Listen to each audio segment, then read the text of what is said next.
Eu sou Mário Sérgio Cortella, sou professor titular da Pontifícia Universidade Católica de São Paulo, na qual eu ensinei por 35 anos. Eu sou paranaense de Londrina, eu moro na capital paulista há 46 anos, eu atuo na área de ensino, sou alguém que trabalha na mídia, sou comentarista da Rádio CBN, sou comentarista do Jornal da Cultura, da TV Cultura, tenho 22 livros publicados na área de filosofia, educação, ética e ao mesmo tempo do mundo corporativo, e uma das coisas que mais aprecio é a possibilidade de aprender e ensinar com as pessoas, e isso me agrada bastante. E eu, sem dúvida, como docente de uma universidade católica, especialmente uma pontifícia, como é o caso da PUC do Paraná, como é o caso da PUC de São Paulo e outras pelo país, sempre me alegro com a possibilidade dessa partilha.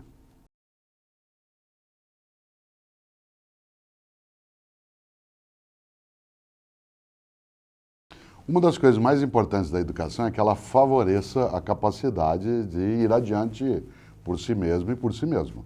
Um professor e uma professora podem, sim, ajudar a criar condições em que a criatividade, a liberdade de pensamento, a estrutura metódica de estudo, a capacidade de conexão com outras formas também de aprendizado, que ela apareça no dia a dia do trabalho pedagógico. Por isso, um professor ou uma professora, eles promovem, favorecem, facilitam a autonomia quando não entregam para o aluno ou para a aluna algo já de maneira completa. Ao contrário, sinalizam com pistas, interrogam, levantam dúvidas, trazem à tona aquilo que promove a curiosidade e fazem com que o caminho seja trilhado por aquele ou aquela que vai ter de encontrar a sua rota própria. Isso não significa que ele, aluno, vá sozinho, mas ele irá a partir de uma provocação inicial que é feita especialmente quando se consegue trazer algum problema da realidade para dentro do espaço pedagógico, e aí se segue em busca de algo que seja a própria resposta, uma resposta própria que depois possa ser partilhada com outros e outras.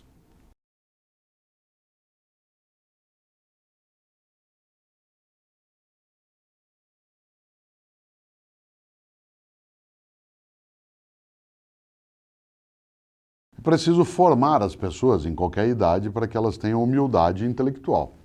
Essa humildade intelectual não significa subserviência.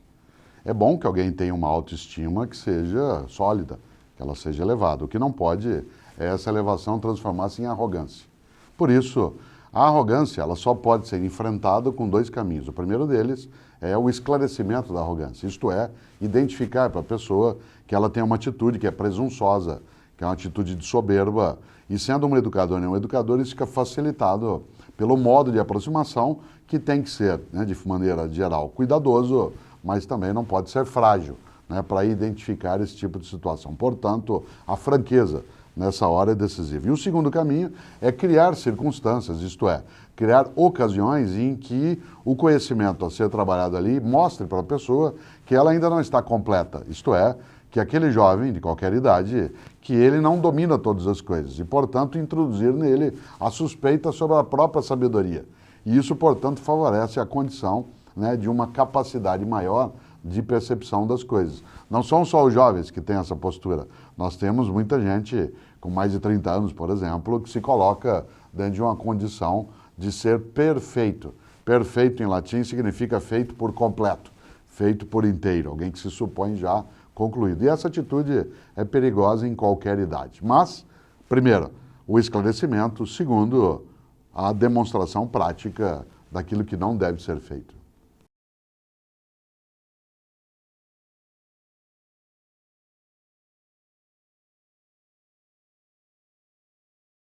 O método mais adequado de trabalho é aquele que, de fato, alcança o resultado que se deseja. Portanto, é uma política também de resultado em que, como dizia Paulo Freire, a prática de pensar a prática é a única maneira de pensar certo. Então, na prática, se aquilo tem uma eficácia, demonstrará que o caminho estava adequado. Mas é inteligente por parte de alguém na docência que não seja exclusivista na metodologia. Por exemplo, que consiga mesclar múltiplas plataformas de trabalho, de conhecimento e de aprendizagem. A primeira forma de ensino à distância que a humanidade criou foi o livro. Portanto, era algo no qual se registrava numa plataforma papel, pergaminho, né, ou papiro, aquilo que poderia ser levado para outro lugar e, portanto, guardado de um outro modo. Hoje nós temos muitas plataformas onde o trabalho pode ser feito. Um docente ou uma docente inteligente é aquele que não é nem exclusivista e nem tem preconceito em relação às várias metodologias. Por exemplo, eu posso dar uma aula expositiva e posso fazer com que o acompanhamento do estudo que foi colocado em sala seja feito por intermédio de um blog, seja feito por intermédio da web, seja feito por intermédio de um livro. O contrário também é verdadeiro. Eu posso utilizar plataformas digitais no trabalho em sala de aula e fazer com que a complementação ela se dê de maneira individualizada na plataforma papel. Portanto, né, a restrição metodológica, isto é, um método extremamente limitado, né, de percepção, ele acaba reduzindo o repertório de soluções que se deseja.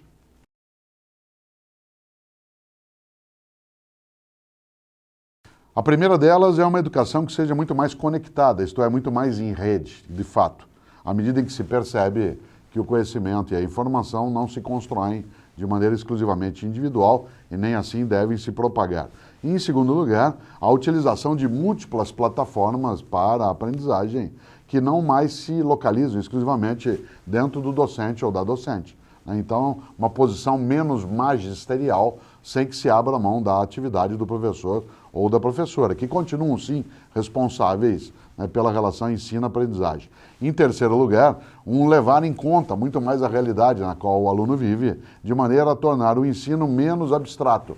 Isto é, fazer com que ele tenha uma concretude mais intensa no cotidiano das pessoas, portanto, uma praticidade que não se esgote no mero praticismo, porque do contrário isso faria com que não houvesse pesquisa de futuro, mas ao mesmo tempo não desconsidere aquilo que se vive naquele momento. Daí que há hoje, no século XXI, múltiplas possibilidades, múltiplos olhares, e isso exige de nós, professores e professoras, também a capacidade de aprender de múltiplos modos.